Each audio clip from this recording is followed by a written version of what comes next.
여러분 안녕하세요. 안녕하세요. 울산시대의 지킴이 뽀시기 이용식입니다. 반갑습니다. 참 올해는 정말 참 비가 많이 온다고 했더니 이제 본격적인 무더위가 시작됐습니다. 이렇게 더운 적이 있나 싶을 정도로 정말 너무너무 덥죠? 네, 이럴수록 가장 중요한 게 바로 충분한 휴식과 수분 섭취라고 합니다. 틈틈이 물을 많이 마시고 푹 쉬고 더울 때 외출 피하기 꼭 기억하세요. 아셨죠?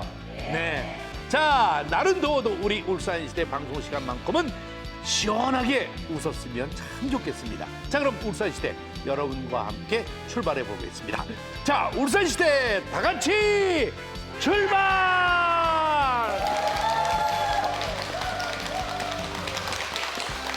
한 주간의 뉴스를 순위로 정리해보는 랭킹 뉴스 시간입니다. 김다운 아나운서. 안녕하세요. 랭킹 뉴스 김다은입니다. 이번 한 주 울산 소식이 궁금하시다고요? 저와 함께 키워드로 확인해 보시죠. 5위는 처음입니다. 울산 울주경찰서가 상습적으로 음주운전을 한 40대 남성 A씨의 차량을 압수했습니다. A씨는 지난달 15일 음주운전을 하다가 80대 여성을 치어 숨지게 했는데요. 경찰은 A씨가 2020년에도 음주운전을 한 전력이 있어 차량을 압수했다고 밝혔습니다. 울산에서 상습 음주운전자의 차량을 압수한 건 이번이 처음입니다. 계속해서 4위는 휴가입니다. 현대자동차와 HD 현대중공업 등 울산 지역 대부분 기업체가 집단 휴가에 들어갔습니다. 이 기업체 상황에 맞춰 주변 상가들도 동반 휴가에 나선 모습인데요. 근로자와 가족이 함께 휴가를 떠나면서 도심 공동화 현상이 나타난 반면 공항은 여행을 떠나는 사람들로 북적이고 있습니다. 이어서 3위는 유케이션입니다. 여러분은 유케이션이라는 말 들어보셨나요? 바로 다른 지역에서 일하는 직장인이 울산을 방문하면 숙박비를 지원하는 정책입니다. 본격적인 휴가철을 맞아 행사 시작과 동시에 준비한 할인 쿠폰이 절반 이상 소진될 정도로 반응이 매우 뜨겁다고 하는데요. 울산시는 이번 행사가 일회성에 그치지 않도록 기업 제휴 등을 통해 대상을 확대해 나갈 계획입니다. 다음 키워드는 당부입니다. 울산 소방본부가 장마가 끝나면서 벌의 활동이 왕성해질 것으로 예상된다며 시민들의 각별한 주의를 당부하고 나섰습니다. 소방본부에 따르면 지난해 벌집 제거 출동 건수는 6월에서 10월까지 5달 동안 전체의 94%가 집중됐다고 밝혔는데요. 벌집을 발견하면 당황하지 말고 119에 신고해 줄 것을 강조했습니다. 화제의 키워드 1위는 교권 침해입니다. 한 초등교사의 죽음을 계기로 전국적으로 교권 보호에 대한 요구가 높아지고 있는데요. 우리 울산에서도 교사들이 교권 침해로 힘들어하는 것으로 나타났습니다.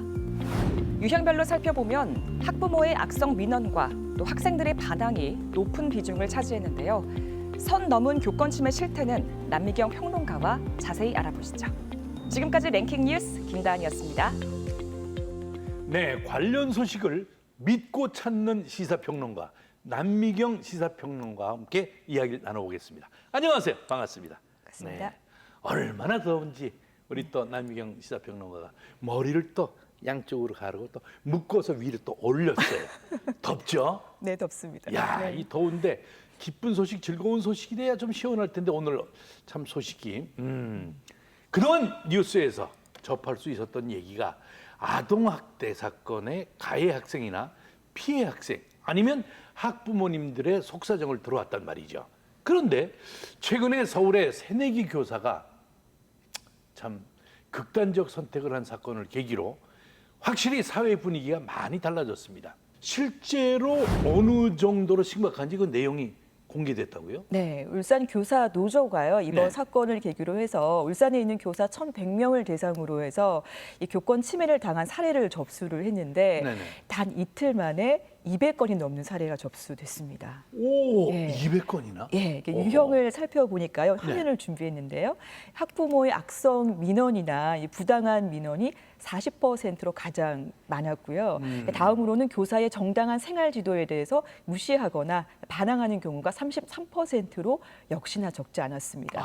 그리고 다음으로 학생의 폭언이나 폭행, 그리고 학부모의 폭언이나 폭행에도 교사들이 시달리고 있는 것으로 조사됐습니다. 아, 보기만 해도 좀 답답하네요.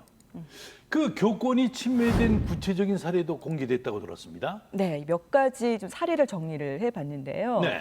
이 새벽 2시에 이제 술에 취해서 담임 교사한테 전화를 해서 네. 내 아이가 다른 학생한테 갈취를 당하고 있다라고 얘기를 하면서 1시간 가까이 고함을 지른 사례가 있었고요. 어허. 또 이제 담임 교사가 아마 신혼여행을 갔나 봅니다. 그래서 이 아이한테 아이가 학교를 안 가려 한다면서 신혼여행지에서 귀국을 좀 해달라라고 얘기를 한 학부모도 있었고요.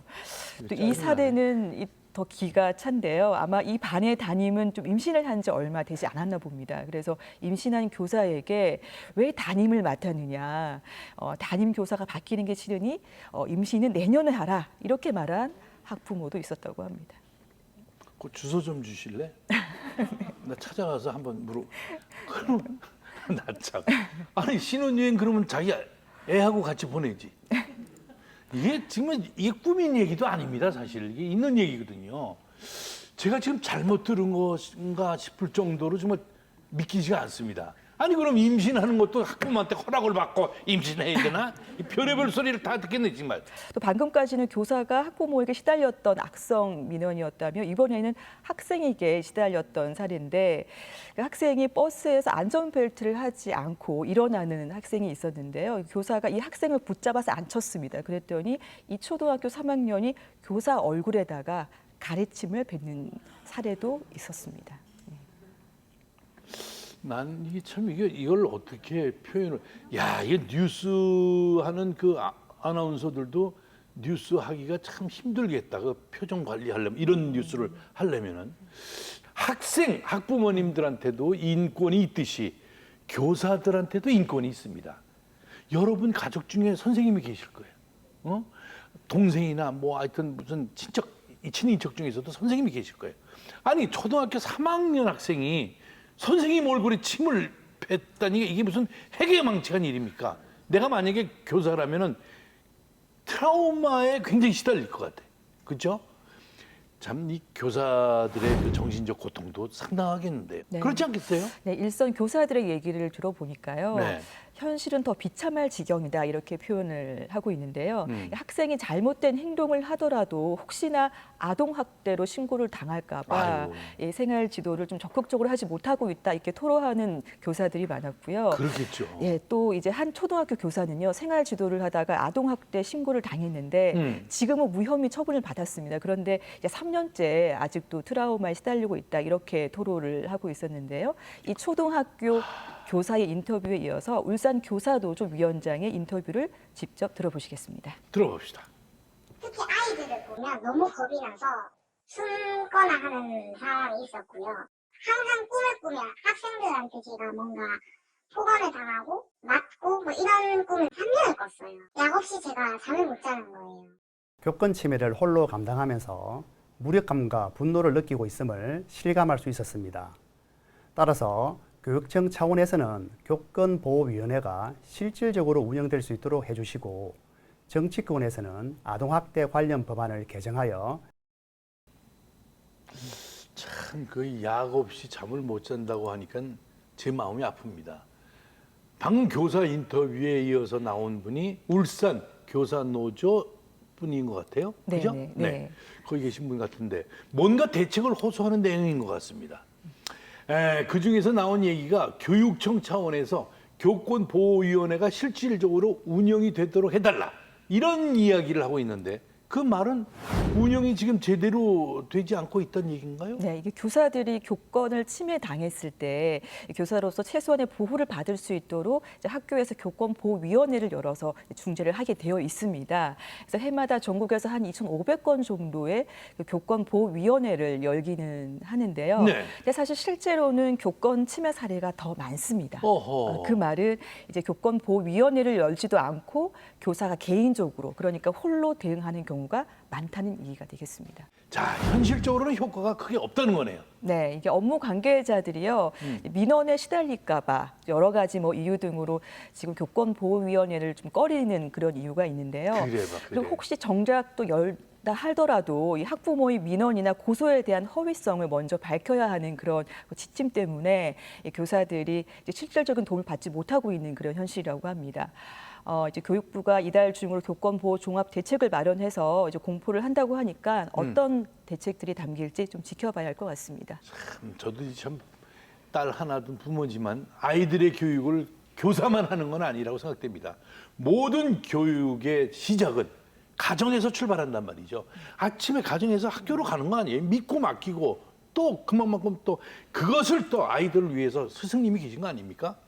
참 항상 아이들을 가정에서 사랑으로 보듬어주고 학교에 가서도 잘 적응을 할 수 있도록 부모님들이 든든한 역할을 해주셨으면 참 좋겠어요. 어머님들 아셨죠? 네, 정말 아셔야 돼. 자, 다음 뉴스로 넘어갑니다. 남평론가. 네. 지난번에 제가 그렇게 밝고 기분 좋은 뉴스를 준비해 좀 부탁을 했는데 네. 첫 번째 뉴스부터가 이렇게 참 사람을 잔뜩 가벼워진 사람을 무겁게 만들었지만 그렇지만 두 번째 뉴스는 기대해 보겠습니다. 어떤 뉴스를 준비하셨습니까? 네, 일단 제가 퀴즈로 시작을 좀 해야 될 것 같습니다. 참 이게 기분 좋은 뉴스를 준비하랬더니 퀴즈부터 준비했다? 좋습니다. 한번 풀어봅시다. 네, 신조어를 맞히는 퀴즈인데요. 네. 일과 휴가를 함께 한다는 의미입니다. 일과 네. 휴가를 함께 한다는 휴가. 의미입니다. 일과 그러니까 이제 회사를 벗어나서 좀 휴양지나 그 원하는 장소에서 자유롭게 일하는 근무 환경을 얘기를 하는데요. 일을 뜻하는 월크와 또 휴가를 뜻하는 베케이션을 합친 말입니다. 일과 휴가 회사를 벗어나서 네. 그러면 내가 이걸 해보니까 딱 나왔네. 뭐. 네. 뭐 어렵게 생각할 필요 없어요. 일과 휴가 직장을 떠나서 사표 간단해. 사표 내고 직장을 떠나. 사표 뭐 일리 아닙니까? 있는 얘기긴 합니다만 틀렸습니다. 답은 워케이션입니다. 워케이션? 네, 워케이션입니다. 그러니까 쉽게 이제 휴가지 원격 근무 정도로 좀 표현할 수 있을 것 같은데요. 예. 이 휴가지 원격 근무를 하려면 좀 집을 또 떠나야 하고 또 묵을 또 숙소가 좀 필요하잖아요. 그렇죠. 그래서 이 코로나를 기점으로 해서 좀 원격 근무가 늘어나면서 이 덩달아서 워케이션 숙소도 좀 인기를 얻고 있는데 워케이션 숙소라고 그랬죠? 네네. 야, 이거 궁금하네. 네, 그래서 지자체들도 이제 워케이션 숙소와 관련해서 다양한 관광 상품을 좀 내놓고 있고요. 네. 울산시도 이제 숙박료를 할인하는 행사를 지금 야심차게 운영을 하고 있습니다. 오, 울산시. 네, 좋아요, 그래서 좋아. 그 울산의 그 앞글자 유하고요. 워케이션의 약자를 따서 유케이션이라고 이렇게 행사를 이야. 부르는데요. 이게 어떤 행사냐면 이제 울산으로 타지 직장인들이 원격 근무를 하러 오는 분들에게 그러니까 숙박료를 할인해 주는 그런 행사입니다. 하여튼 이름은 생소하고 어려운데 대박이 났다면서요? 네, 이제 숙박 플랫폼에 들어가서 쿠폰을 발행을 받고요. 그러면 이제 2박에서 최대 4박까지는 그러니까 하루 한 5만 원씩 해서 최대 5만. 20만 원까지 이제 지원을 받을 수가 있고요. 그래서 지난달에 1차로 쿠폰을 발행을 했거든요. 그래서 5만 원권 쿠폰이 200장 넘게 이제 발행이 됐습니다. 그래서 이야. 이게 아마 휴가철하고 맞물려서 그런지 좀 호응이 좋았던 것 같습니다. 그래서 이번에 2차로 지금 진행을 하고 있는데 이번에는 워낙 이제 호응이 좋다 보니까 5만 원에서 3만 원으로 좀 내렸습니다. 네. 야, 이거 진짜 대박이네. 아니 근데 그냥 쭉 5만 원권을 발행하지 뭘 또 그걸 값을 또 내렸어요 또. 이게 워낙 이게 인기가 많다 보니까 네. 더 많은 사람에게 좀 혜택이 갔으면 하는 바람으로 좀 내렸다고 하고요. 그래서 지금 오늘 그러니까 지난달 말부터 해서 지금 2차로 쿠폰이 발행되고 있는데요. 오늘 녹화 기준으로 해서 80% 넘게 발행이 됐다고 하니까 다 소진이 금방 될 것 같습니다. 대박이다. 이 아이디어를 내신 분 진짜 이번 여름에 정말 기가 막힌 아이디어. 시장님, 이분 휴가 보내 하와이로 저랑 같이 내가 갈 거니까 하와이 옷 입었으니까 같이 참 좋겠네. 야, 이거 저 할인해 준다니까 인기가 있는 건 있어요, 그죠? 네, 야, 제 생각에는 말이죠. 이런 좋은 아이템은 일회성으로 잠깐 끝날 게 아니라 더 확대가 됐으면 좋겠어요. 네, 오는 10월과 11월에도 음. 또 추가로 쿠폰을 발행한다고 하니까 많이들 혜택을 좀 받으셨으면 좋겠습니다. 네. 다음 달에는 3만 원에서 2만 원으로 내리는 거 아닌가? 네. 다음 달 기다려야겠네. 아마 뭐 예상보다 쿠폰이 좀 빨리 소진이 된다면 뭐 그럴 수도 있을 것 같습니다. 어허. 네. 근데 어쨌든 뭐 이런 행사들을 통해서 울산이 좀 일하기도 좋고 네. 또 이제 관광하기도 좋은 도시라는 이미지를 줄 수 있을 거란 생각이 좀 들고요. 네. 또 일각에서는 이게 이제 울산시에서 숙박료를 좀 할인을 해주니까 호텔에서 이 숙박료를 대래 더 비싸게 부르는 게 아니냐 이런 지적들도 사실 나오고는 있는데 뭐 제 생각에는 호텔에서 몇만 원 좀 더 벌려고 뭐 그런 꼼수를 부리겠나라는 생각이 사실 좀 들고요. 그렇죠. 네, 그러니까 제가 조금 뭐 울산시에 조언을 드린다면 지금 네. 울산의 8개 호텔에서 지금 행사에 참여를 하고 있는데요. 네네. 뭐 비즈니스형 모텔이라든지 게스트하우스가 많으니까요 요새는요. 아. 그래서 더 이제 게스트하우스나 모텔 쪽으로 더 지원을 확대를 해서 네. 자영업자들도 좀 함께 웃을 수 있는 그런 좀 기회를 주는 것이 어떨까 하는 제안을 한번 해봅니다. 그 제안이 네. 지금 이 순간 울산시청으로 들어갔어요. 네. 울산시에서도 이 프로그램을 아주 전문적으로 지금 보고 다 이걸 하는 분들이 계시다고 모니터링하고 들었어요. 계시겠죠. 예. 네, 네. 선택과 집중 이렇게 반응이 좋은 정책은 좀 제대로 투자를 해가지고 울산도 알리고 관광 효과도 높이면 참 좋겠어요. 자, 랭킹 뉴스 오늘은 여기까지 하겠습니다. 남미경 시사평론가 정말 믿고 맡길 수 있는 시사평론가라고 생각하시면 박수 한번 크게 보내주세요.